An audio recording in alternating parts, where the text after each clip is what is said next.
Hey guys, it's Bones and Fofo, and welcome to the podcast. Hey guys, we're here. It's a new place, a new location, and we are going to have some special guests for you a bit later on. But let's get into the program. Bonizi, what is this podcast about? This podcast is mainly about women in tech. As you know, I'm a woman in tech. Wow, sabi. True story, bro. True story. I mean, I do love technology, and growing up, as everyone else knows, or if you didn't know, I love video games. So it started with my love for computers and for coding a little bit here and there when I was younger. Yes, and because life does throw you curveballs, for Bonizi, she got into acting, showbiz, became a beauty queen, but I guess we didn't expect, and definitely you did not expect, that she would still be a woman in tech after all that, because she is also a content creator, she is still a gamer, she is a producer, and she's just generally using tech in all facets of her life. Yeah. So for me, seeing that, I can also easily affirm that you are very much a woman in tech, surrounded by it. And let's get into the stories there. I think in your life you have like stages. You mentioned that you were a gamer ever since.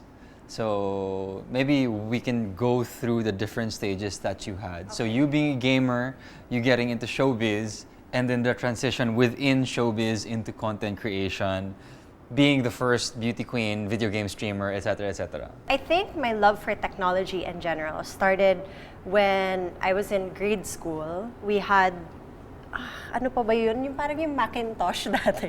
Nalala mo yun? Parang it was really like a box.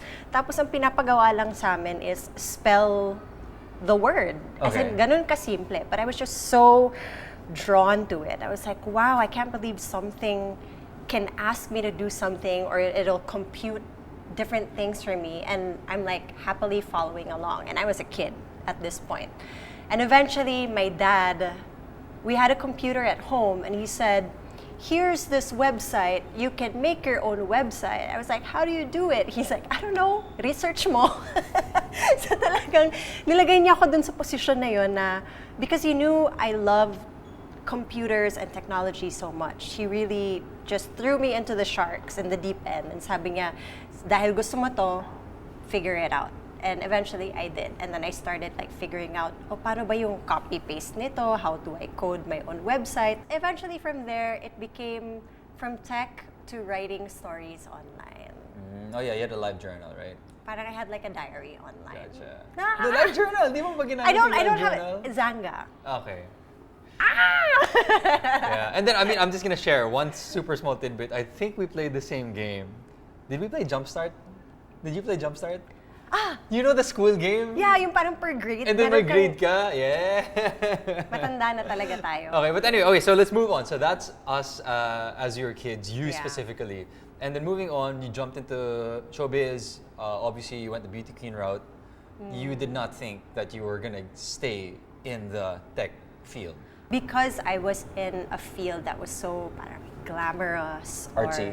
Or artsy. And there was always that negative connotation na pag nag-games ka or when you're doing things like this, na tamad ka or not productive. And I got that feedback from my mom na mismo because she saw how intense I was with playing games. So parang I was just scared na at that time na baka ma-judge ako. Di ba parang may ganung judgment, especially na not a lot of people saw women in gaming. Parang it was always considered a guy thing before. And if you were a girl that was playing games, pinagtatawanan ka or binabuli ka ng iba kasi iba yung hilig mo sa mga girls na kasama mo or sa grade mo or whatnot.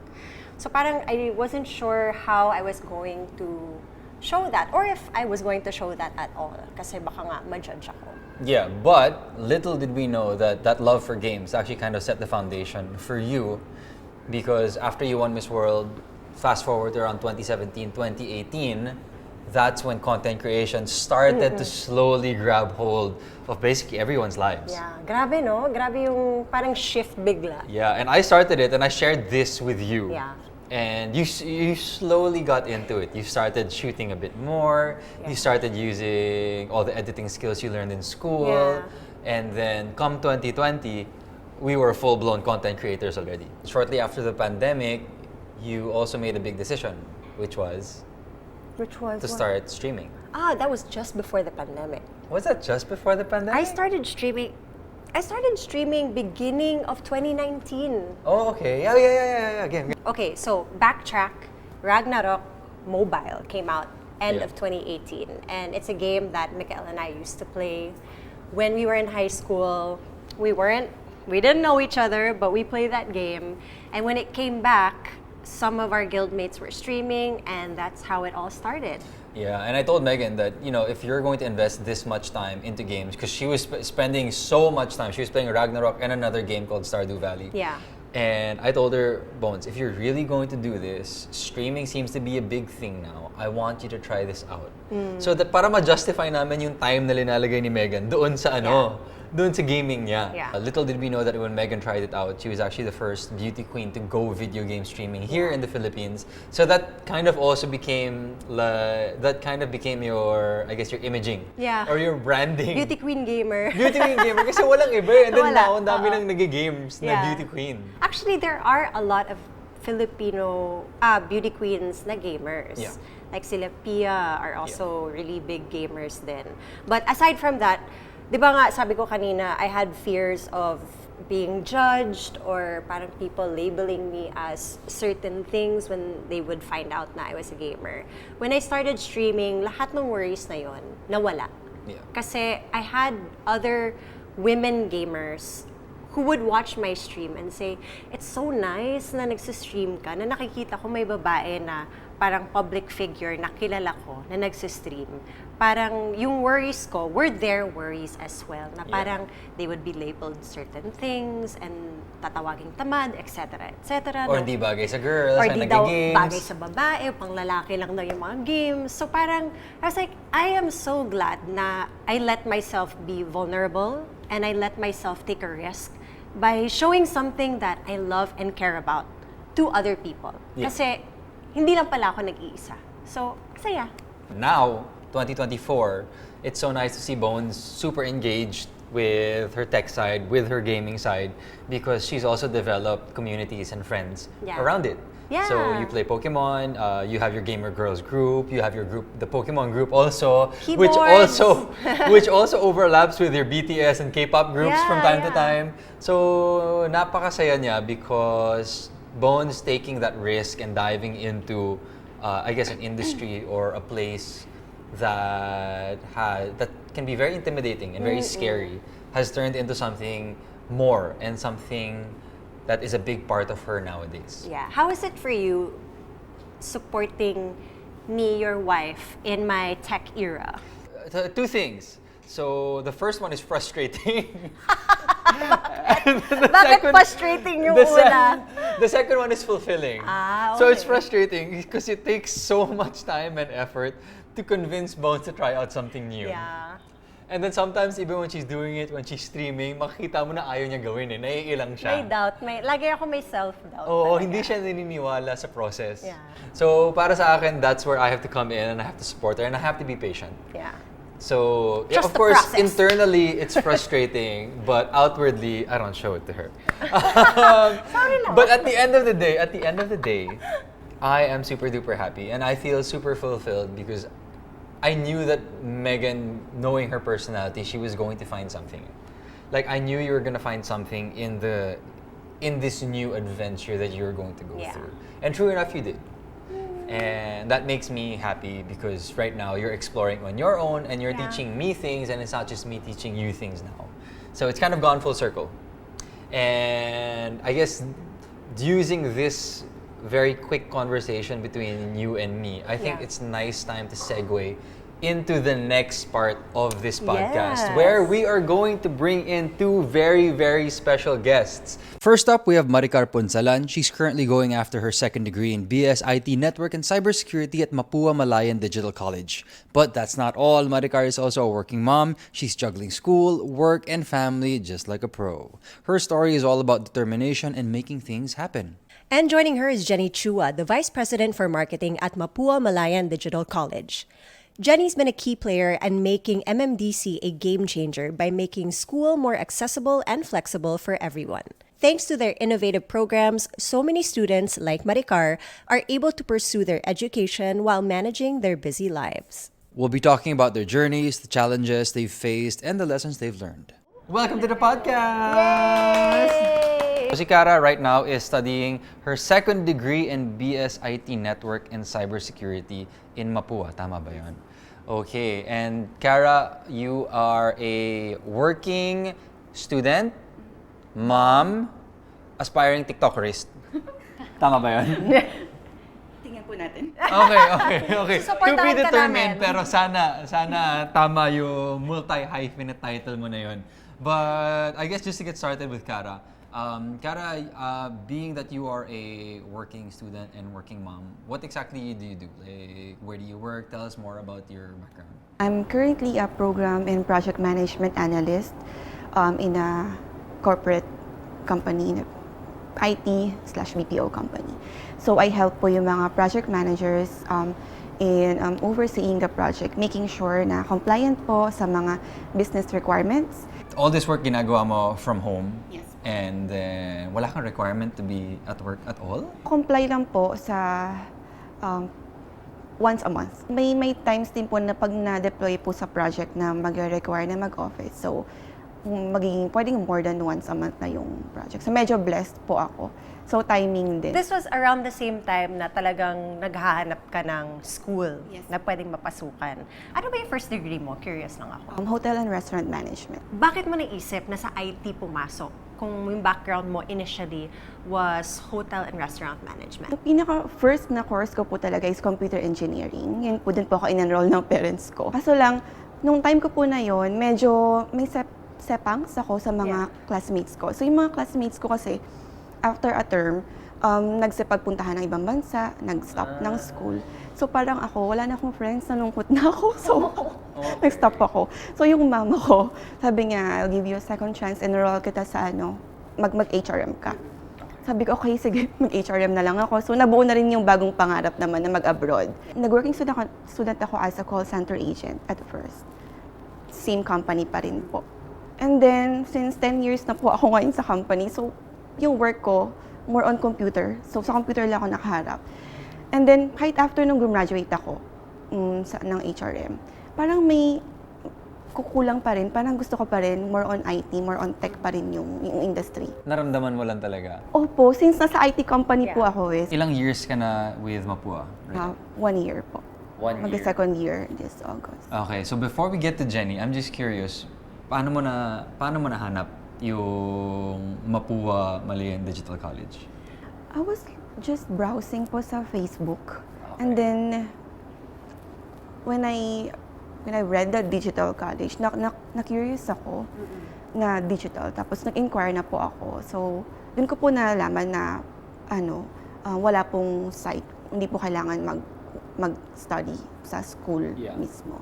Doon na po ako naging mas interested. Kaya sobrang swak siya. Yun yung selling point sa'yo. Yung the fact na digital siya and walang face-to-face requirement at all. Kung work from home na siya, pwede rin study from home pala. Alam mo, sakto rin yun kasi yun yung selling point sa akin Kasi just thinking about digital college, wala nun when we were studying. So Jenny, being VP of Marketing for MMDC, what exactly is a digital college? It's very flexible. Okay. Right? So, do we call it online college or digital college? Because apparently, there's a difference. Okay. Right? So, because of the pandemic, the experience of many students were not as great. Yeah. Because it was very sudden change, right? The students had to continue with their classes, and so they just shifted the classroom setting to a Zoom call. And so the engagement wasn't there. And so that's why there was a somehow negative connotation to the online experience. So when you ask students during the pandemic, did you like online? No, I didn't like it. And so that's why we said, let's call it a digital college because of the digital stack that we're going to put behind it. So it's going to be a full stack technology-based college where students can really thrive in a technological background and platforms. You were to say nga, yun nga, the stigma of an online college experience wasn't good. And I can attest to that because I had a younger brother who did not like it. Yeah. Parang sabi niya, parang kulang bro, parang hindi ko na-experience yung college experience then. Hindi niya na-experience yung full college life. Yeah. So I'm curious now, if you were kind of to distill, what are the differences between a digital college and let's say that online college experience, which in my mind, if you tell me that, parang yun nga, it's a Zoom, it's a face-to-face Zoom, but I'm just curious, like, what are the differences there? So that's where the innovation comes in, right? That's where technology, platforms, and systems come in. From the time you inquire, to the time you apply, to enrollment, that's supported by systems. You never have to go to a physical campus to submit your documents.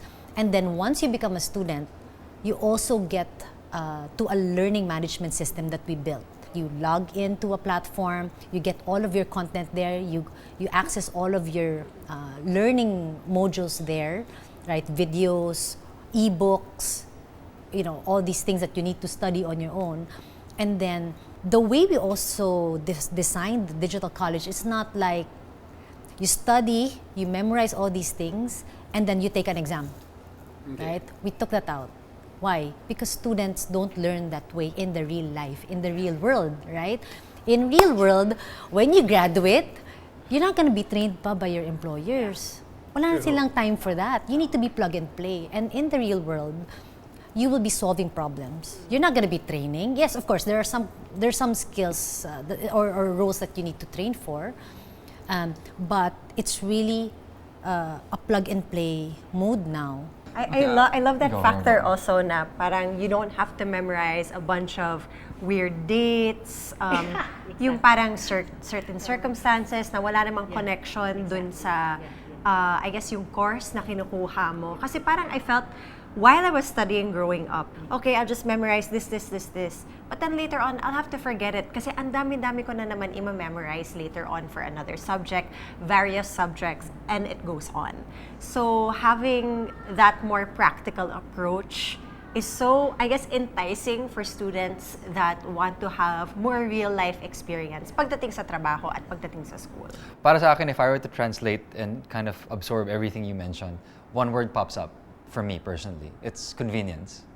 And convenience not in just like parang getting to the college, enrolling, etc. Yun, yung mga admin work and things all around that you need to do to get set up with college, but also with the learning experience. Convenience again pops out because you said you go straight to the point. Kung ano yung kailangan talaga para maging effective worker outside of college, that is what MMDC provides right now. Para sa'yo, ano yung biggest advantage being with MMDC as opposed to maybe the other options that are out there? Well, mainly, I can do a lot of things po while at home, while studying. Especially yung pagtingin ko sa anak ko habang nag-aaral. I have also built friends. So, meron po akong small group of friends na minsan mag-OT pa ako. Yeah. So, yung classmates ko, tatawagan ako sa Messenger, sa Discord, sa Gmail. Ate, class na? Start na ng class. So, sobrang helpful. And you all study together. Opo. Nice. Okay, I'm curious. One more thing. So, Okay. obviously, ang dami mong gina-juggle. Curious ako, what's a breakdown of your day? The good thing about po with MMDC, ikaw po yung parang sa traditional na ikaw po yung mag-enroll, ikaw mamimili ng schedule mo. So, since alam ko yung schedule ko sa work, I start from 6 a.m. and then ends at 3 p.m. po. Ano yun? Ito yung work. Work ko, 6 to 3. So, yung kinukuha kong schedule sa school from 4 p.m. naman onwards. So, meron kaming course or subject na until 10 p.m. Ilang hours usually yung sinaset aside mo for that offline content? Naku, depende po kung yung availability pa po ng mga teammates ko eh. So, normally, mag-set kami hang mga 30 minutes lang po or to 1 hour. Depende kung samahan pa ng mga chika, ganyan. Yung may bonding din po, may online bonding din kami. So, I've heard like anecdotes and people saying that in terms of let's say app usage, here in the Philippines, we are the first country to get the beta versions of apps simply because we're so engaged online. Yeah. We're so engaged with tech. And I guess you can kind of say na very tech-forward yung Pilipinas. I'm just curious, how has the growth of the Philippines been so far? We're actually very happy to be serving students like Cara. No? Kasi the vision of MMDC is to really provide better experiences for students, right? Yun, yung may college life ka even if it's fully digital, right? That's very rare. Like, kung online yan, wala kang friends, di ba? So, that's very important. Better employment, better lives, so that they contribute back to the country. You know, businesses, then, you know, it fuels. And so, because of that mission and vision in our organization, it has grown significantly since we launched this in 2022. We initially started with in small pockets areas, like, you know, we have a learning hub here in QC, and then we have another one in Bacolod. So we said, let's focus on those areas first. But when we started marketing, grabe, ang daming demand. So we now have students from, in our first year even, we have a student from Cagayan all the way to Sulu, all the way to South Cotabato. And we never marketed there. And that's where you know that it's very much needed. And that's the beauty of MMDC, right? Because it's technology based. We can actually serve more Filipinos. We want to reach as many Filipinos as possible, especially the underserved market or students like Cara, who's so busy with life, with managing and juggling work and how to have better careers, right? And but they're able to go back because there's not much opportunity for them to have this kind of model. And so we made it really flexible, but we also made sure that there are coaches to guide them. Because in the online setup, sometimes it's like, sino magtuturo sa akin? Ako lang mag-isa mag-aaral. Sometimes you need that guidance talaga eh. Kasi that's why you're studying eh. You need guidance, right? Cara mentioned kanina na she was worried about budget. Pero when they checked online, kaya naman pala, pasok naman sa budget. And I was just wondering, what's the price range? Because I know a lot of people will be curious about this. It's definitely a big consideration, especially since, like, for you, ang inaalala nyo is, syempre may anak na kayo. In the beginning, akala nyo, okay, pero yun pala, parang you needed to do more jobs para to cover for your expenses dahil sa anak nyo. So, what is the usual price range that people can expect from MMDC? To graduate an IT degree, you only need about maybe 220,000 pesos for the whole course. The 3.5 years? Yes. Oh, wow. Yes, and that's about, if you break that down, it's about 60,000 pesos a year. Wow, that's great. And tapos may mga payment plans din Yes, yan. yes. Oh, that is so great. We have partnerships with educational institutions. Since the price range for the complete course is around 200,000, paano naman for those that worry about the gadgets that they'll need since it's fully online? You mentioned minsan nasa phone ka or minsan nasa tablet ka nag-aaral. What about those that have that worry na parang kailangan ba ng laptop? Kailangan ba meron akong tablet din? Pwede bang sa phone lang? So what's your answer to that? That's why we actually built the lease to own laptop program, where you can actually get a laptop, pay for it for 30 months, and then it's yours after. Also, part of the, syempre online, no? Inisip natin, paano yung internet? Yes. Diba? Paano lalo na sa provinces, you know? Because we also have a lot of students in outside the metro, in the provinces, no? So, we partnered with, of course, Globe and Smart, and we give them pocket Wi-Fis with 300 peso load every month so that they can connect easily to join their classes, to do simple research. So Mapua thought about this model to really solve the pressing issues of our students. Cara, back to you. So you are in BS IT Network and Cybersecurity. Anong target job mo when you graduate? More on security po talaga. Okay. So, could be cloud security or security in corporate account. And then maraming ganung opportunities para sa'yo dito sa Pilipinas? I love so it. Interesting. When it comes to the course being offered, how many courses are in the selection of MMDC? So we have 5 specializations under the IT Okay. program. We have, and then we broke that into 2 tracks. Yes. No? We have the development focused, which is the software development and network and cybersecurity. So that's the more building and designing part of IT. The other one is business focused because now we need Like business management technologies, right? Yes. In businesses now. Like to- yung mga apps. Yes, to really Okay. fuel businesses with technological solutions to grow. So we have marketing technology, entrepreneurship technology, and data analytics. Ang marketing. Okay, what? No, I'm curious. I don't completely understand yet. Like, okay, Okay. business technology and marketing technology. I mean, what Bus- exactly do you develop when you go through that kind of course, and when you come out, like, what skills do you have? Okay, let me start with business focus, no? Because you seem to be interested there. Yeah. Because that's also new. That's Yes. our new specializations this year because we saw the need for it. No? So marketing technology, exactly what you're doing. Content creation, right? Maybe there are some people who want to just help companies grow and promote, right? Using technology. So there's social media, right? How do you use all these, the Google platforms, Facebook, Meta, etc., and available tools to really engage audience using different platforms. No?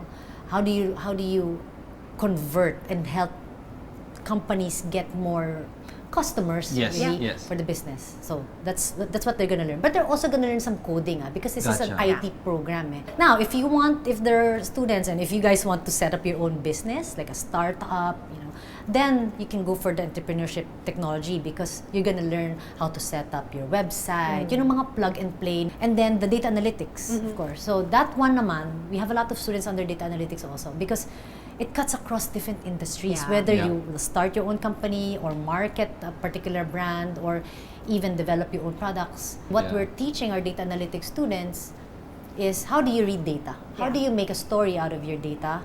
And how do you act on that data? Oh, interesting. Oh, wait, I have na for Cara again. Okay. Curious ako. Obviously ngayon, maybe like a year and a half ago, ChatGPT came out. AI. And it seems like dun sa work mo, problem solving and stuff, there are a lot of questions you can ask ChatGPT. Has AI played any sort of role in your experience going through college right now? Yes, especially po sa mga programming courses ko ngayon, subject ko Oo. ngayon. May mga terms po na di ko talaga maintindihan pa. So, malalim. So, pinapa-explain ko, pinapa-elaborate ko kay ChatGPT. Where do you see AI in terms of what you're doing now and I guess in the future, how you're going to possibly use it? And I guess for MMDC, I mean, does that even play a role in terms of how you're developing things and how you think things can develop? So either of you can answer first. Yeah. Siguro po, for future work po na ini-aim ko sa security specifically, AI, ChatGPT could help us, yung mga professionals, sa mga simple codes, ganyan. Nakaka-help na po kasi si ChatGPT. And then, at the same time, so AI would be needing human touch pa rin po. Kailangan pa rin ng help. And then, to make sure na secure yung mga data, yung mga information na pinoprovide po from AI. Okay, interesting. Okay, Jenny, what's your take on this? This is going to be a different perspective. Well, actually, tama si Cara, the good news is machines will never replace people. Right? AI will not replace people, but they will replace tasks. Yeah.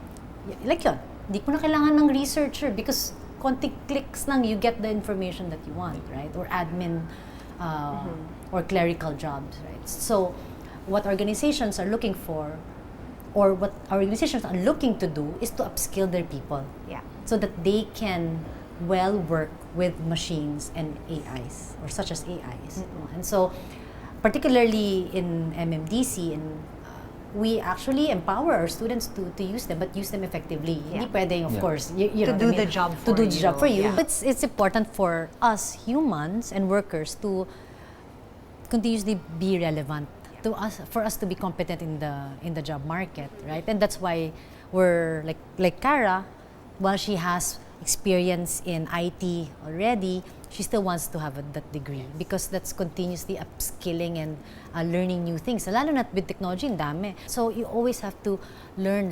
That's why we say in MMDC, you have to embrace lifelong learning, right? Because that's where you become hungry to learn new things. No? You know what? I super agree with that. Lifelong learning, because Yes. that's what Megan and I have experienced. I mean, when you look at what we've gone through in our own careers, so we got into showbiz, and initially you really just thought teleserye lang. Okay, so we're actors. okay, we're hosts. We had to learn that skill and develop that skill. But then the YouTube came. landscape changed, and all of a sudden, social media was a huge part of being an artist in the Philippines. So that's something very new, especially to a lot of other actors who never were into tech, or they weren't adjacent to tech at the very Yeah. least. So they had to learn, and we had to learn how to edit. How to content create, how to publish. I mean, technically... One-man team. Exactly. So No, technically, yeah. right now, you have jobs that End are to end. just publishing, jobs that Yeah. are just content creation, jobs that are just conceptualizing. But for us at that point, wala pa yun eh. So early days, we had to be an all-in-one team basically.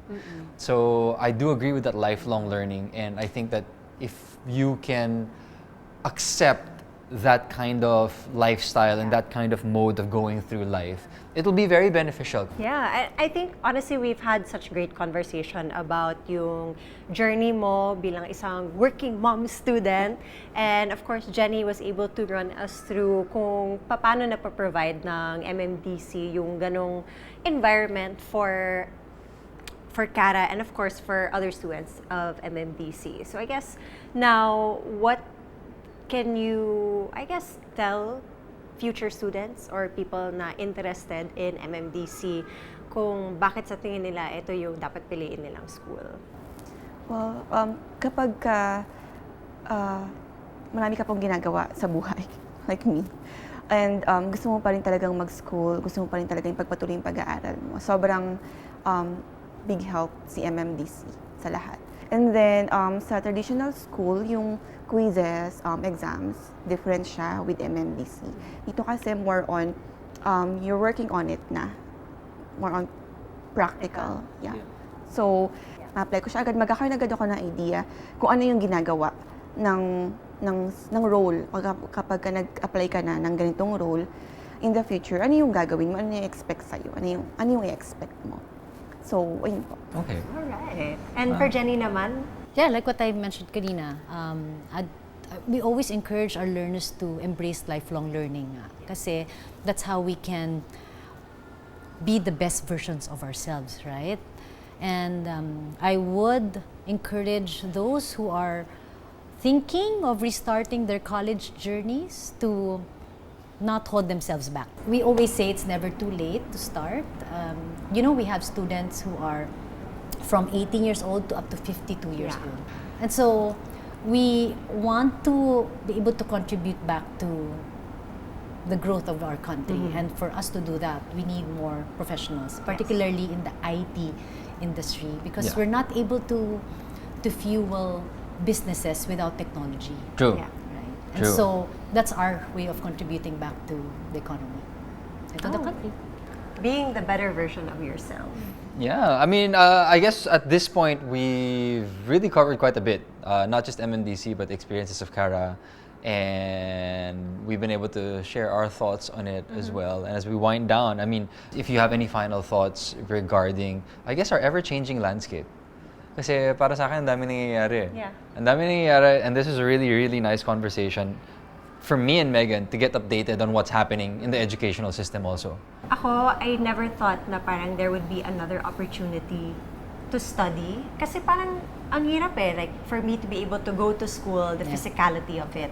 Yeah. Naisip ko na agad, my normal job requires me to always be present. And if I would have to go to school now, that would mean I would have to sacrifice my job Yeah. and the type of work that I do. But this opened a lot of parang thoughts na parang, baka pwede naman ako mag-aral kung ganito yung setup. Even though I'm in this type of industry, which is show business, baka posible magawa ko to if ever, di ba? It's no longer impossible. It's kumbaga. no longer impossible because at least I know na pwede pa akong kumita habang nag-aaral if ever. You know, in MMDC, about maybe 60% or to 70% are women. Women wow. students. Oh, really? Oh, that's Yeah. such an interesting Yep, note. Yep. And so when we were finding that out, we're saying that, shucks, this model can really help support more women. Yeah. And us offering IT. That's why this topic is very fruitful or Yeah. meaningful for us, Yeah. no? The women in tech, because when there are more women in tech, Kasi pwede namang, bakit di na lang lalaki, Yeah. right? Right? Because that's really the norm. There are more male in the IT industry. And when we have more women in IT, there's diversity. We can find solutions for women Yes. issues or women needs, right? Yes. Maybe pwede nang merong systems that can help take care of our kids while we're working. I don't know. Yeah. If there are more women in IT, then the solutions can Broaden. can broaden. Yeah. The more issues can be addressed. Yes. And different backgrounds also. When there different mindsets, different backgrounds, different experiences come together from different genders, diba? Of course, there's more success. That is true. That's actually a really nice thing to point out. That is true. Like having more diversity does broaden issues and solutions to those issues. Yeah. So that is true. So, Cara, anything else, or are you good? I'm good. I'm just happy lang po na we have this like women in tech. Ini-empower po talaga yung women na we can do things that men can do too, especially in this era. Yes, and hopefully ma-inspire din yung ibang kababaihan na nanonood ng podcast natin na, hey, there is this opportunity for you and it is possible because of MMDC.